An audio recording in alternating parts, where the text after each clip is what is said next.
जब नीतीश कुमार जी ने 2017 में उनको बेइज्जती करके अपमानित करके निकाल दिया था मुख्यमंत्री के पद से, उस समय कौन सा इज्जत मिल रहा था? लोग को शर्म नहीं आती है बोलते वक्त? मांझी जी ने कहा था कि नीतीश कुमार जी ने हमें सम्मान दिया, हम कसम खाते हैं कि साथ नहीं छोड़ेंगे, लेकिन उसके बाद भी उन्होंने साथ छोड़ा। इसका मतलब है कहीं ना कहीं उनका बुरी तरह अपमानित हुए हैं। जहाँ पे जानबूझकर मांझी जी का अपमान करने के लिए उनको बुलाया नहीं गया था, अब वहाँ भी देखिएगा कि अच्छी अच्छी पार्टियाँ जो भी यहाँ पे आने के लिए सोच रही हैं वो सब दरकिनारा करेंगे। उपेंद्र कुशवाहा जी ने जो कहा कि अगर स्ट्रैटेजिक लोकेशन से अगर एक ईंट खसका दिया जाए तो पूरा जो इमारत है वो ढह जाता है।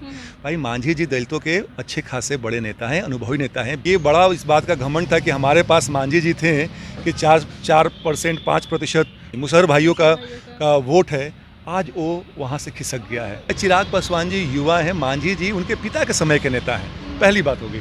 दूसरी बात हो गई कि उपेंद्र कुशवाहा अभी आए हैं बीजेपी में, जबकि सम्राट चौधरी 8-9 साल से बीजेपी में है। बीजेपी का अंदरूनी मामला है, वो किसको साधना चाहती है। आप देख रहे हैं लाइव बिहार में आपके साथ रूपम। देखिए बिहार की राजनीति में एक बड़ी सी हलचल हो गई है। 23 तारीख को जितने भी विपक्षी हैं उनकी बैठक होने वाली है बिहार में, और उससे पहले बिहार के मंत्रिमंडल से एक मंत्री ने इस्तीफा दे दिया। जी हाँ, हम के राष्ट्रीय अध्यक्ष संतोष सुमन, जो कि जीतन राम मांझी के बेटे भी हैं, उन्होंने इस्तीफा दे दिया है। और इसी मुद्दे पर बात करने के लिए हम आज विनीत सिंह हमारे साथ जुड़े हुए हैं, जो कि लोजपा रामविलास पासवान की पार्टी के प्रवक्ता हैं।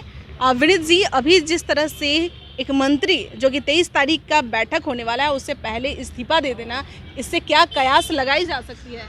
बड़ा साधारण सा कयास है रूपम जी की अभी तो शुरुआत है। देखिएगा, संतोष मांझी जी पहले नहीं है, तीसरे बड़े नेता हैं। इससे पहले आरसीपी सिंह जी, उपेंद्र कुशवाहा जी चले गए। तो नीतीश कुमार जी की कार्यशैली और इनके पार्टी में दलितों का कितना अपमान होता है वो सब इसे बताता है, जिससे त्रस्त होकर जीतन राम मांझी ने अपने पुत्र को कहा और उन्हें रिजाइन दे दिया, इस्तीफा दे दिया। अब आने वाला समय बिहार के लिए बड़ा महत्वपूर्ण होगा, और ख़ास करके जो ये अनैतिक महाठगबंधन की जो बात कर रहे हैं ना, जहाँ पे कहते हैं विपक्षी एकता की जो 23 तारीख को मीटिंग होने वाला है, जहाँ पे जानबूझकर मांझी जी का अपमान करने के लिए उनको बुलाया नहीं गया था, अब वहाँ भी देखिएगा कि अच्छी अच्छी पार्टियाँ जो भी यहाँ पे आने के लिए सोच रही हैं वो सब दरकिनारा करेंगी, क्योंकि उनको पहले तो नीतीश कुमार जी को भरोसा नहीं था, और इस घटना के बाद तो बिल्कुल भरोसा नहीं रहा है। और ये जो विपक्षी एकता की जो कवायद है औंधे मुँह गिरने वाली है। अच्छा, जिस तरह से ये भी बातें सामने आ रही है कि हो सके बाद में जीतन राम मांझी एनडीए के साथ चले जाएं, और शक्ति यादव जिस तरह से कह रहे हैं कि भाई जब वो मुख्यमंत्री थे तो उसमें एक मंदिर में गए थे, उसके बाद उस मंदिर को धुलाया गया, तो क्या वैसे पार्टी में जाकर वो इज्जत पा पाएंगे? और आपकी पार्टी में बड़ा इज्जत मिला था आपके महागठबंधन में, जब नीतीश कुमार जी ने 2017 में उनको बेइज्जती करके अपमानित करके निकाल दिया था मुख्यमंत्री के पद से, उस समय कौन सा इज्जत मिल रहा था? लोग को शर्म नहीं आती है बोलते वक्त? एक बात बताइए, जो भी नीतीश कुमार जी और उनके जैसे विघटनकारी शक्तियों को हराने के लिए जो भी पार्टी अगर एनडीए में जाना चाहती है, अपना गठबंधन बनाना चाहती है, मुझे लगता है कि हर किसी को ऐसे लोगों का स्वागत करना चाहिए, क्योंकि 17 साल में बिहार ने देख लिया नीतीश कुमार जी ने इसका क्या गत किया है, देश का क्या गत करेंगे ये हम सब जानते हैं, ये सर्वविदित है। तो मांझी जी का स्वागत है, स्वागत करना चाहिए बिहार की जनता को और देश की जनता को भी। आपको नहीं लग रहा है कि ये पहले से ही सारा कुछ तय था और स्टेप बाय स्टेप मांझी जी ये कदम उठा रहे थे? जिस तरह से लोकसभा का चुनाव आने वाला और उससे पहले 5 सीटों का ऐलान वो कर दिए कि भाई 5 सीट हमें चाहिए, हमारा भी अस्तित्व है, उसके बाद फिर मंत्रिमंडल से इस्तीफा दे देना। रूपम जी, राजनीति में कोई भी अनायास कोई चीज़ कदम नहीं उठाता है, वो धीरे धीरे पकता ही है, और तब पकता है जबकि नेता, भाई मांझी जी ने कहा था कि नीतीश कुमार जी ने हमें सम्मान दिया, हम कसम खाते हैं कि साथ नहीं छोड़ेंगे, लेकिन उसके बाद भी उन्होंने साथ छोड़ा। इसका मतलब है कहीं ना कहीं उनका बुरी तरह अपमानित हुए हो, और ये एक दिन में नहीं होता है, महीना भर से 2 महीना से। जैसे मैंने कहा कि विपक्षी एकता का जो मीटिंग होने वाला है 23 तारीख को, उसमें भी उनको निमंत्रण नहीं था, तो क्या ये अपमानित करने वाला एक ये संदेश नहीं था? ये तो ऐसा करते करते जब होता है कि जब बर्दाश्त नहीं होता है, जब पानी सिर के ऊपर उठ जाता है, तब कोई व्यक्ति, खास करके मांझी जी एक सीजन पॉलिटिशियन है, एक अनुभवी पॉलिटिशियन है, अगर वो ऐसा निर्णय लेते हैं तो यकीन मानिए कि जो जदयू हो या महागठबंधन में हो, बहुत बड़ी खिचड़ी पक रही है। और मुझे लगता है कि वो समय आ गया है कि जो भी लोग उनके साथ हैं वो धीरे धीरे उनसे अलग हो जाएंगे। ये भी तो हो सकता है कि पहले से ही इन लोगों को पता चल गया होगा कि वो बीजेपी में मिलने जा रहे हैं, इसलिए नाम उनका नहीं आया होगा लिस्ट में। तो भैया आप फिर नेता किस बात के हैं? आप ही ने भाई मांझी जी को ना, उनके पुत्र को मंत्री पद दिया था। अगर आप नेता होने के बावजूद अपने घटक दल को संभाल नहीं पाते हैं तो ये दोष किस पे उठेगा? और आप कहते हैं कि आप विपक्षी एकता की बात करते हैं। एक व्यक्ति, एक नेता, एक पार्टी तो संभलता नहीं है आपसे, और आप देश प्रदेश में घूम रहे हैं भिक्षाटन करते हुए कि विपक्षी एकता बनाएंगे आदरणीय प्रधानमंत्री मोदी जी के विरोध में। तो वो कभी पॉसिबल नहीं है। नीतीश कुमार जी हर जगह फेलियर हैं। बिहार के विकास की बात तो अलग ही है, अपने घटक दल को भी संभाल नहीं पाते हैं। अच्छा, एक बात जो कि उपेंद्र कुशवाहा एक ट्वीट कर रहे हैं, और ट्वीट करके वो कहते नजर आ रहे हैं कि भाई कोई चीज़ ढहने के लिए एक एक ईंटा खिसकना ज़रूरी नहीं है, एक ईंटा का खिसकना काफ़ी है। यानी कि बीजेपी जिस तरह से वह कवायद शुरू कर रही है, छोटे छोटे जो भी पार्टी है उसे तोड़कर अपने में मिलाने की, चाहे जदयू के लोगों को तोड़कर अब चाहे मिलाने की, चाहे आरसीपी सिंह की देख लीजिए, उपेंद्र कुशवाहा को देख लीजिए, अब जीतन राम मांझी वो उसे भी अपने में मिला रही है। कहीं ना कहीं जदयू को तोड़ने की वो काम कर रहे हैं। नहीं, देखिए, जदयू को तोड़ना मुझे लगता है कि कोई पार्टी चाहेगी नहीं, क्योंकि ऑलरेडी मरी हुई पार्टी है। नीतीश कुमार जी को छोड़ के और कौन नेता उनके पास है? नीतीश कुमार जी का स्तंभ तो वो तोड़ने की कोशिश कर रहे हैं ना। सुन तो लीजिए, अभी हमें नहीं मालूम है कि मांझी जी कहाँ जा रहे हैं, लेकिन हाँ, मैं इस बात से इत्तेफाक रखता हूँ कि उपेंद्र कुशवाहा जी ने जो कहा कि अगर स्ट्रैटेजिक लोकेशन से अगर एक ईंट खसका दिया जाए तो पूरा जो इमारत है वो ढह जाता है। भाई, मांझी जी दलितों के अच्छे खासे बड़े नेता हैं, अनुभवी नेता हैं, बिहार के डायनेमिक्स को समझते हैं। और नीतीश कुमार जी को ये बड़ा इस बात का घमंड था कि हमारे पास मांझी जी थे कि 4% 5% निषाद भाइयों का, निषाद नहीं, मुसहर भाइयों का वोट है। आज वो वहाँ से खिसक गया है।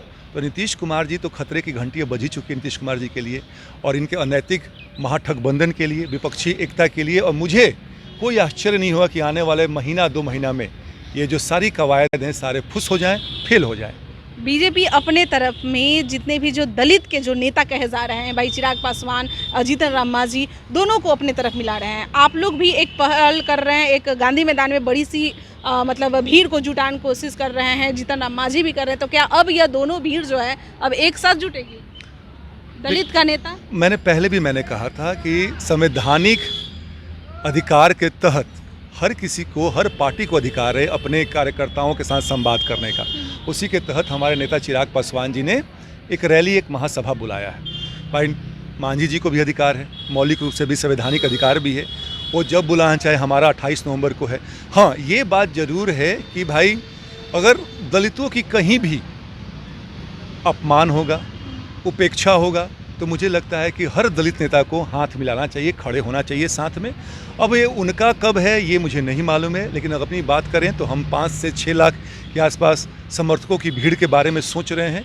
उसके बाद से देखते हैं बिहार का दिशा और दशा जो है वो निर्धारित किया जाएगा। विनीत जी, हर कोई यही कहता है कि बीजेपी एक ऑप्शन लेकर चलती है किसी के लिए भी। जैसे कि अगर चिराग पासवान की ही बात कर लें, उनको ये कहा जाता है भाई कि दलितों के नेता अब ये एनडीए में मिलने जा रहे हैं। अब जीतन राम मांझी, वो भी दलित के नेता, भाई दोनों का मतलब एक ऑप्शन लेकर चल रहा है बीजेपी। कोई भी आगे नहीं बढ़ सकता, कोई ये नहीं कर सकता है भाई हम दलित के नेता, हम दलित के नेता। दो लोग वहाँ पर उपस्थित नहीं, आप समझने की कोशिश है रूपम जी, चिराग पासवान जी का कोई विकल्प नहीं है। और हमने कभी भी नहीं कहा कि हम केवल दलितों के नेता हैं या दलितों की पार्टी है। हमारे पार्टी में हर किसी का स्वागत है। हमारे नेता सर्वमान्य नेता हैं। हमारी पार्टी 2000 में बनी थी, जबकि हम जो है 2017 में, हम लोग 22 साल 23 साल से हमारे संस्थापक दिवंगत रामविलास पासवान जी ने भी काम किया। ऐसे लोगों का जो हाशिए पे थे, जो कि समाज के मुख्य धारा से कटे हुए थे, चिराग पासवान जी और भी बेहतर ढंग से काम कर रहे हैं। तो ये नहीं कोई कह सकता है कि हम दलित के नेता हैं। दलित किसी की बपौती तो किसी की जायदाद तो है नहीं। ये उनका विचार है कि वो किसको अपना नेता मानते हैं। चिराग पासवान जी की कहीं भी मीटिंग होती है, कहीं भी उपचुनाव भी होता है, जहाँ भी जाते हैं उन्होंने अपना प्रभाव दिखाया है। तो ये कहना कि चिराग पासवान जी का विकल्प मांझी जी हैं, उसमें थोड़ी सी अतिशयोक्ति है। मुझे लगता है कि दोनों अपने अपने हिसाब से राजनीति करते हैं। हाँ, जनता निर्णय जरूर लेगी कौन बड़ा नेता है। और अगर एनडीए के साथ, अभी हम लोग फिलहाल किसी भी गठबंधन में नहीं है, और एनडीए के साथ अगर मान लीजिए हाइपोथेटिकल सिचुएशन अगर जाते भी हैं, तो एनडीए का हाथ मजबूत हम करेंगे और नीतीश कुमार जी को हराने के लिए ऐसी पार्टियों का स्वागत हम सब करेंगे। आप लोग को नहीं लग रहा है कि क्या बीजेपी यूज कर रही है? क्योंकि जिस तरह से उपेंद्र कुशवाहा भी वहां पर गए और सम्राट चौधरी को फिर प्रदेश अध्यक्ष चुन लिया गया, तो उस समय कहा जा रहा था कि भाई उपेंद्र कुशवाहा को दबाने के लिए अब वो आगे नहीं बढ़ सकते, सम्राट चौधरी ऑप्शन में है। अब चिराग पासवान और फिर मांझी जी। रूपम जी, आपको लगता है कि चिराग पासवान जी, मैं फिर से बोलूँगा, मांझी जी का को तुलना है? चिराग पासवान जी युवा हैं, मांझी जी उनके पिता के समय के नेता हैं। पहली बात हो गई।